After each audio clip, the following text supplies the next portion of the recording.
తాకట్లో ఉన్న బంగారాన్ని విడిపించి ఆ రోజున మార్కెట్ ధర కట్టి మిగిలిన డబ్బును మీకు అందిస్తుంది కొమ్మూరి గోల్డ్.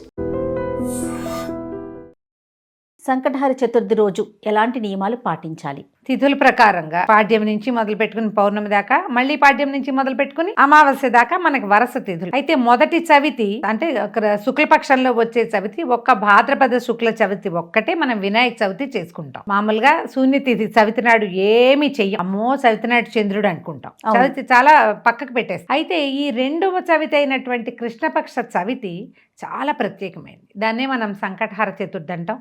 ఈ కర్ణాటక, మహారాష్ట్ర వాళ్ళు సంకష్ఠి అంటారు. అంటే అక్కడ గణపత్యం కదా, అక్కడ ఎక్కువగా ఆ ప్రాంతాల్లో గణపతి పూజన ఎక్కువ ఉంటుంది. నీకు వినాయకుడి టెంపుల్స్ ఎక్కువ ఉంటాయి చూడు. మహారాష్ట్ర అంతా కూడా బప్ప అని విపరీతమైన ప్రీతి, గణపతి బప్ప.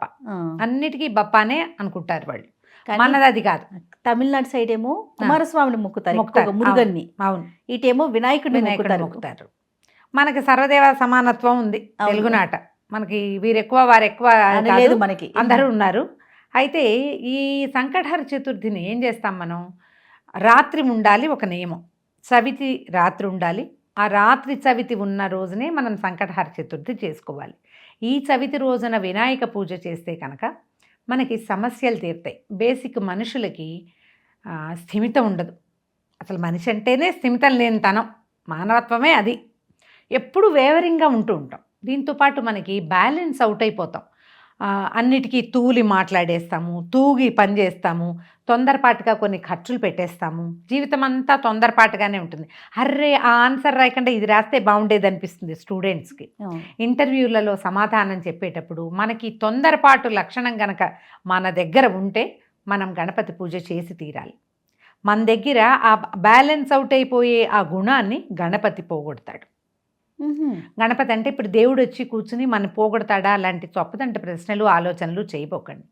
ఈ పూజ చేయటం వల్ల ఏమవుతుంది? గణపతిని పూజించడం వల్ల మన బుద్ధికి ఒక స్థితప్రజ్ఞత ఏర్పడుతుంది. మనకే లోపల నుంచి వస్తుంది అది. ఈ గణపతి ఆరాధన ఏం చేస్తాము, ఎట్లా చేయిస్తాం చూడు. ఒక స్థిమితమైన స్వరూపము, ఆయనకి అవేవో ఏమిటో అక్కర్లా, గడ్డి గరిక పెద్ద విషయాలు అక్కర్లా, తేలికగా లభించే బెల్లం కానీ సులువుగా చేసుకోగలిగే కుడుము కానీ నివేదన చేస్తాం. నీవు బ్యాలెన్స్ తప్పకుండా ఉండాలంటే నీకు బ్రహ్మాండం పగలు తీయక్కర్లా, బుద్ధిగా ఉండాలన్న ఒక్క ఆలోచన చాలు. అంతే కదా, అంతే. వద్దు మనం కూర్చుందాం అని అనిపిస్తే చాలు. ఆ కూర్చుందామన్న ఆలోచనని మనకి భగవంతుడు గణపతి స్వరూపంలో కలిగిస్తాడు. ఆ గణపతిని అర్చిస్తే పిల్లలకి చదువులు వస్తాయి, పెద్దవాళ్ళకి ఉద్యోగాలు వస్తాయి, స్థిమితం వస్తుంది, టెన్షన్స్ తగ్గిపోతాయి. బ్యాలెన్స్ అవుట్ అవ్వకుండా మనం స్థిమితమైన పరిస్థితుల్లో ఉంటాం. దానికోసం గణపతి ఆరాధన చేసుకోవాలి. సంకటహర చతుర్థి కొంతమందికి ఏమో మన జాతకాల్లో కేతు గ్రహం వల్ల ముందు వెనకలు ఉన్న వాళ్ళకి సాధారణంగా గణపతి చేసుకోండి చెప్తారు. కేతువు గణపతి ఇదొకటి. తర్వాత ఏమో ఈ ఉద్యోగాలు వ్యవహారాలు ఉన్నప్పుడు కూడా చెప్పబడుతుంది.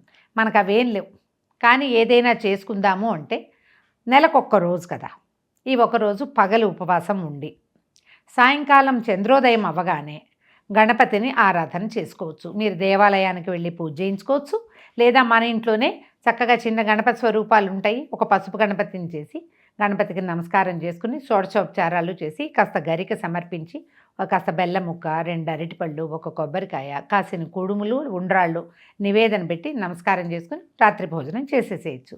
ఈ చేయటం వల్ల ఏమవుతుంది, మనకి జీవితంలో ఇప్పుడున్న సమస్యలు తీరుతాయి, రాబోయే సమస్యలు తగ్గుతాయి. పోతాయని మాత్రం నేను చెప్పను, రాకుండా ఉండవు. సమస్య వస్తూనే ఉండదు, జీవితమే అది. కానీ పెద్దది రావాల్సిన స్కైలాబ్ పడకుండా చిన్న గులకరాయి పడుతుంది మన నెత్తి మీద, అట్లా పనిచేస్తుంది.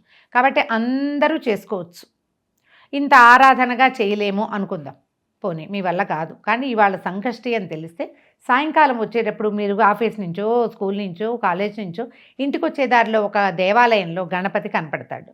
వెళ్ళి అక్కడ ఒక నమస్కారం చేసుకోండి. కుదిరితే కాస్త గరిక తీసుకెళ్ళి పెట్టండి, ఒక దండం పెట్టుకుని తీర్థం ప్రసాదం స్వీకరించండి.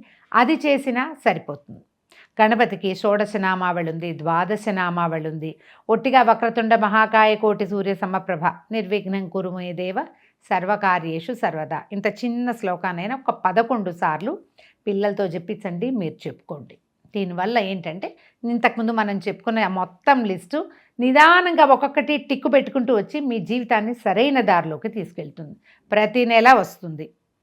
క్యాలెండర్లో గుర్తుపెట్టుకున్నారంటే ఇవాళ సంకటహర చతుర్థి, ఈ దండం పెట్టుకోవాలి, ఈ పూజ చేయాలి అని ఒకది నియమంగా మనకి తెలుస్తుంది. ఫోన్లో కూడా మనం రికార్డ్ చేసి పెట్టుకుంటారు కదా.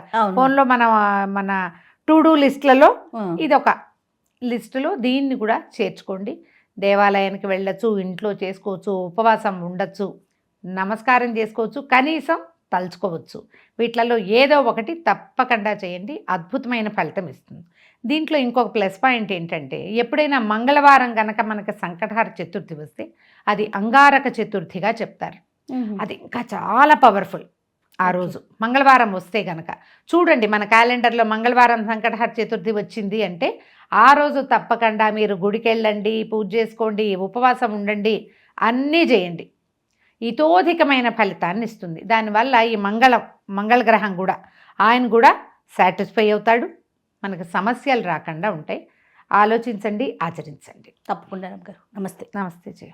And for more videos, Please subscribe to iDream. Please subscribe to iDream. Please subscribe iDream. And please subscribe to iDream. For more videos, subscribe to iDream. please like, share and subscribe to the channel. Congratulations, iDream. Subscribe to iDream. Subscribe to iDream. So subscribe to iDream Media. iDream ki iDream team andarki huge congratulations. Please subscribe iDream Media. Please subscribe to iDream.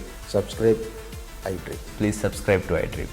iDream అంటే నా కళల ఛానల్ను subscribe చేసుకున్న నోరు తిరుగుతలేదు, మీరైతే గంట గుర్తు కొట్టండి. For more such videos, please subscribe to iDream.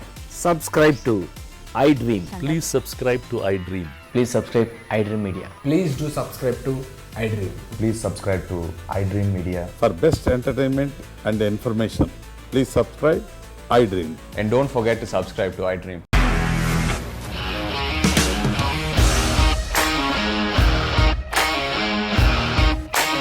ఇండస్ట్రీలో కమిట్మెంట్ ఇష్యూస్ వస్తే నీకు కూడా వచ్చినట్టు మార్నింగ్ తీసుకెళ్ళాలంటే కొట్టి పడేస్తారు.